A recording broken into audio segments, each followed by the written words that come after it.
une liste d'épicerie à l'aide du tableau suivant. Voici quelques renseignements qui te seront utiles. La gélatine se vend en boîte de 12 sachets. Une tasse de lentilles sèches pèse 200 g. Les lentilles doublent le volume une fois cuites. Une tasse de petits pois pèse 125 g. Fais une liste qui sera facile à consulter au marché d'alimentation. Comment vous pouvez faire ça, une liste qui va être facile à consulter au marché d'alimentation? Oui?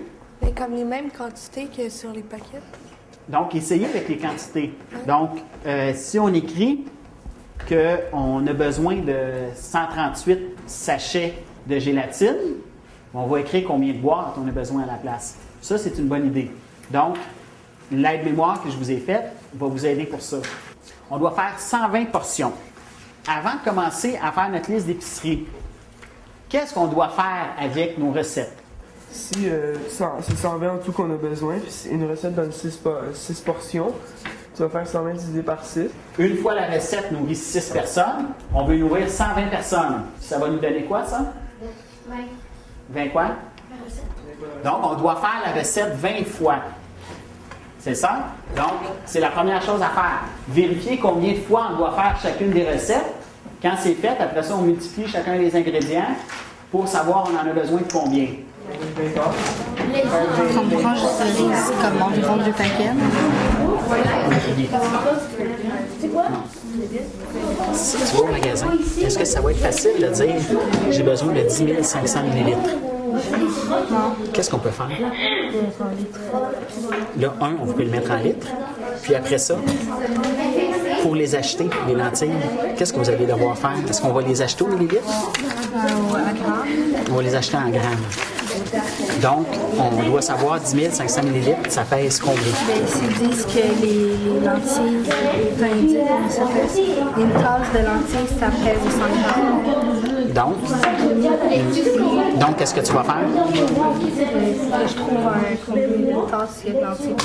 Combien de tasses que tu as dans 10 500? C'est combien de tasses? 250. 250 ml. Exact.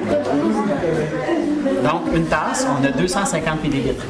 Mais ici, ils disent que quand ils sont cuits, ils sont double, comme c'est double. Fait qu'on fasse le 700 divisé en deux. Il y a plus qu'une façon, mais ça n'est-il pas fonctionner. Pas de problème. Après ça, on va faire 350 fois le nombre de fois qu'on va faire la recette. Au début d'année, c'était très simple. Les calculs étaient beaucoup plus simples. Au niveau des additions, soustractions, c'était plus simple. Mais là, ils doivent faire les conversions parce que je mets des millilitres, des litres. Ils doivent savoir aussi combien une tasse de farine va peser pour pouvoir acheter la farine au poids, des choses comme ça. Donc ça, on les a outillés tranquillement en cours d'année. Puis maintenant, ils sont capables de faire ces calculs-là pour savoir exactement quoi acheter. Oui, c'est fait un quart. C'est 0,25. Ah oui, 0,25. 0,25 fois 30. Oui. 7,5. 7,5 litres. Tu penses que les tomates sont placées là? Non, mais les tomates sont... La laitue est placée à l'autre. Non, ils sont placés en même temps. Ah, bon, tu peux commencer par ça. Si tu sais qu'ils sont déjà placés en même temps. Commence par ça. Ça, puis ça. Et pour ça, il n'y a rien d'autre. Puis le paprika, c'est des pistes. Oh, la gélatine, on va mettre la gélatine en place. Où ça? En place de yogourt. Le yogourt va aller. Dans produit laitier. Il n'y a pas d'autre pour laitier. Oh, il y a du lait. J'amène pas toute la classe en même temps, mais j'amène une équipe qui va venir avec moi faire l'épicerie. Donc, c'est eux qui vont aller demander la viande bouchée, qui vont aller trouver les fruits et les légumes sur les tablettes. Donc, on apprend à regarder, aussi à savoir combien ça coûte l'épicerie, parce que c'est toujours impressionnant d'arriver à la caisse et avoir une épicerie de 3, 4, 5, 600 $. Les élèves trouvent ça très impressionnant. Là, les montants, ça leur apprend un petit peu c'est quoi l'épicerie aussi, faire l'épicerie, faire les choix. Est-ce que vous pensez que ça va être moins dispendieux prendre un petit sac d'oignons comme ça ici, plusieurs petits sacs, ou prendre un gros sac d'oignons? Ici, qu'on dit qu'un gros sac, c'est 8,99 pour 4,5 kg. Ou si on peut regarder aussi à la livre pour 10 livres. Là-bas, c'est combien? C'est 3,99. Pour combien? 2 livres. Donc, ça revient à combien pour 10 livres? Donc, on va prendre un gros sac. Pourquoi qu'on se sert de ce prix-là à place du prix au kilo, vous pensez? Regardez la différence entre les deux. Est-ce que c'est plus le fun d'acheter quelque chose à 1,69 $ ou quelque chose à 3,73 $? Donc, c'est un truc pour nous dire que c'est moins cher. Donc, il ne faut pas se laisser leurrer. On va regarder au kilo les prix. Parce que quand on va arriver à la caisse, ça va être au kilo qu'on va les acheter. Le prix va être écrit au kilo. Quand votre maman vous demande d'aller faire l'épicerie avec elle, est-ce que vous avez autant de plaisir? Est-ce que c'est compliqué à préparer tout ça?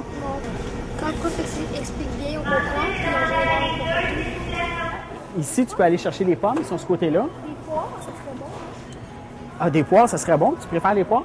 Ben ouais, ça serait bien bon, ça fait changer. Donc, on peut peut-être essayer de regarder dans les prix puis prendre les poires les moins dispendieuses. Regardez ici en haut les prix des poires. Laquelle, c'est la poire Bartlett. J'essaie de faire découvrir des choses, beaucoup les produits du Québec, parce que je suis dans un milieu où il y a beaucoup d'allophones, des gens qui arrivent de l'extérieur et qui ne connaissent pas les produits québécois, donc ne sont pas habitués à manger du rutabaga, le céleri rave. Donc, c'est des choses que plusieurs personnes ne mangent pas. Mais comme ça pousse ici, c'est des choses qui sont assez abordables. Donc, je trouve ça le fun de leur faire goûter, que ce soit avec dans le temps des courges, des choses comme ça, on va leur faire goûter ces produits-là pour qu'ils puissent être capables de le mettre sur leur table. Là, parce que aller chercher des dattes fraîches, des choses comme ça, pour eux, ils trouvent ça très bon.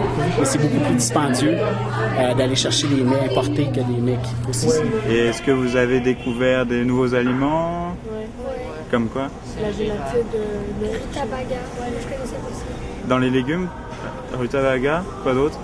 la gélatine, je connaissais pas ça. La gélatine. Céleri rave aussi. Ok. Puis vous savez comment les utiliser maintenant? Ben pas encore tout à fait, là, mais... Comme rutabaga? Moi je sais même pas. Vous allez vous en servir pourquoi? Ça c'est le pâté chinois. Un pâté chinois ordinaire? Ouais, pâté chinois avec des lentilles, Pas de viande. pas de viande, des patates, puis des légumes. On les prépare comment? Une macédoine. En macédoine. En macédoine. Ok. Donc, on fait une dernière vérification sur nos listes pour être sûr qu'on n'a rien oublié. Le jus, on l'a, les petits pois, les tomates, les poivrons, les oignons, le céleri, les carottes, le rutabaga, les oignons verts, les pommes de terre, les fruits, la laitue, notre céleri rave, nos lentilles, notre mayonnaise, notre gélatine, notre basilic, notre moutarde, notre paprika. Est-ce qu'on a besoin d'autres choses? On a tout, donc on passe à la caisse.